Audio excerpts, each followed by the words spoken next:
শুভ সন্ধ্যা বন্ধুরা, চলে এলাম আরেকটি কুকিং ভিডিও নিয়ে। তো চলো আজকে বানাতে চলেছি একটা মুখরোচক টেস্টি খাবার। তো তার জন্য নিয়ে নিয়েছি চালের গুঁড়ো আর 1.5 কাপ মতো গুড়। সেটা উষ্ণ গরম জলে কিছুক্ষণ ভিজিয়ে রেখেছি। আর এদিকে শিলে বেটে নিচ্ছি আমি কয়েকটা চীনাবাদাম, আমন্ড বাদাম আর 1.5 কাপের মতো কাঁচা মটর। তো মটরগুলো সুন্দর করে বেটে নেব, সব মশলাগুলো সুন্দর করে আগে বেটে নেব, যেহেতু শিলে বাটছি। তো যেন খুব সুন্দর করে হয়, মিক্সিতে হলে তো কয়েক পাক দিলেই হয়ে যায়। তো চলো আমি যা কিছুই বানাই তোমাদের সঙ্গে একটু শেয়ার করি। তো এটা একটু নতুনত্ব আছে, তোমরা দেখো।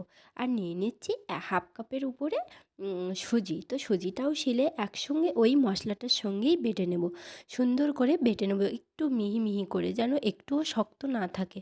তাহলে কী হবে বলো তো, জিনিসটা বেশ নরম হবে। আর এদিকে আমি নিয়ে নিচ্ছি 1 টুকরো আদা আর 3টার মতো কাঁচা লঙ্কা। তো এগুলো একসঙ্গে ওই মশলাটার সঙ্গেই সুন্দর করে বেটে নিচ্ছি। মশলাগুলো একসঙ্গে আমার বাটা হয়ে গেছে। এবার আমি যে আগে থেকে যে গ্রেভিটা মাখি করে রেখেছিলাম তার মধ্যে দিয়ে দেব। দিয়ে এবার দেখো কিছু ধনেপাতা নিয়ে নিয়েছি, ধনেপাতাগুলো সুন্দর করে ধুয়ে কুচিয়ে ব্যাটারটার মধ্যে দিয়ে দিলাম। দিয়ে ধনেপাতাগুলো একটু নরম হয়ে গেছে, বুঝলে, একটু টাটকা থাকলে ভালো হতো।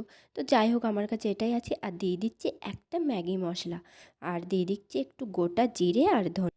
এবার অ্যাড করব পরিমাণ মতো হলুদ আর পরিমাণ মতো লবণ আর একটু লাল লঙ্কার গুঁড়ো। বেশ ঝাল ঝাল হলেই ভালো হয়, বুঝলে। তবে প্রথম বানাচ্ছি তো বুঝতে পারছি না সব উপকরণগুলো কতটা কি হচ্ছে। তো দ্বিতীয়বার বানালে মোটামুটি আইডিয়াটা হয়ে যাবে।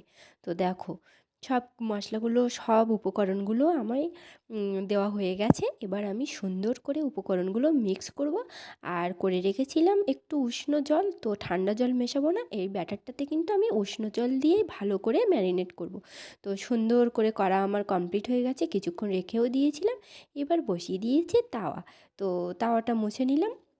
এবার তাওয়াটা গরম হয়েছে কি না একটু জলের ছিটে দিয়ে দেখে নিলাম।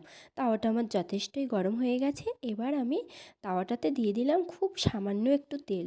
কী বলো তো, এটা বানাতে না বেশি তেল লাগবে না, খুব সামান্যই তেল লাগবে। এবার নিয়ে নিয়েছি একটি চামচ হাতা, 1.5 চামচ করে এই ব্যাটারটা তাওয়ায়, গরম তাওয়ায় দেবো আর আলতো হাতে এইভাবে গোল করে নেব। তো যেমন হয় পরাটা, যেহেতু এটা আমার পরাটা কাম পিঠা, তো আমি এইভাবেই তৈরি করে নেব। তো চলো, প্রথমটা দিয়ে দিয়েছি, দেখা যাক কেমন হয়। আর এদিকে উনানের আঁচটাও কিন্তু সিম করা আছে। তো উপর থেকে দিয়ে দিলাম একটু ঢাকা, আর যাতে নিচের পিঠটা ভালো করে শক্ত শক্ত হয়ে লাল লাল হয়ে ওঠে। আর সামান্য একটু সাইড দিয়ে দিয়ে দিলাম তেল। তো দেখো, দেখতেই পাচ্ছ কত সুন্দর হলো। তো আর একটু ঢেকে দিয়েছি। দিয়ে দেখো, পরোটাটা আমার পুরো কমপ্লিট, পরোটা কাম পিঠা। তো তুলে নিলাম। তো এইভাবে প্রত্যেকটা ব্যাটার আমি এইভাবেই পরোটার শেপ দিয়ে বানিয়ে নেব। তো চলো সব ব্যাটারগুলো পরোটা আকারে বানিয়ে নিই। তো দেখো, দেখতে দেখতে আমার কিন্তু পরোটাগুলো সব কমপ্লিট হয়ে গেছে। এবং লাস্টটা ছোট্ট ছিল, সেই ছোট্টটা এবার তুলে নেব। এবার পরিবেশনের পালা।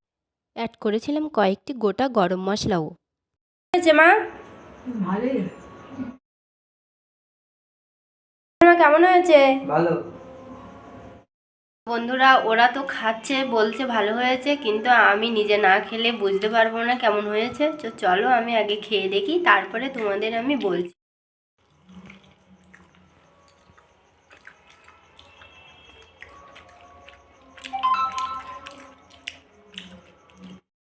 তো বন্ধুরা, খেয়ে দেখলাম সুন্দর টেস্ট হয়েছে। তবে যারা মিষ্টি একটু কম খাও, তারা একটু মিষ্টি কম দিয়ে লঙ্কা টান দিও, অসাধারণ টেস্টি হবে, খুব মুখরোচক। তো আমার পিঠা কাম পরোটা আইডিয়াটা মোটামুটি আমি কাজে লাগাতে পেরেছি। তোমরা বাড়িতে অবশ্যই একবার ট্রাই করো, খুব ভালো লাগবে। চলো বন্ধুরা, খাওয়া দাওয়ার পর্বটা শেষ করি। আর দেখা হবে তোমাদের সঙ্গে নেক্সট কোনো ব্লগে। তো সবাই ভালো থেকো, সুস্থ থেকো, আজকের মতো টাটা।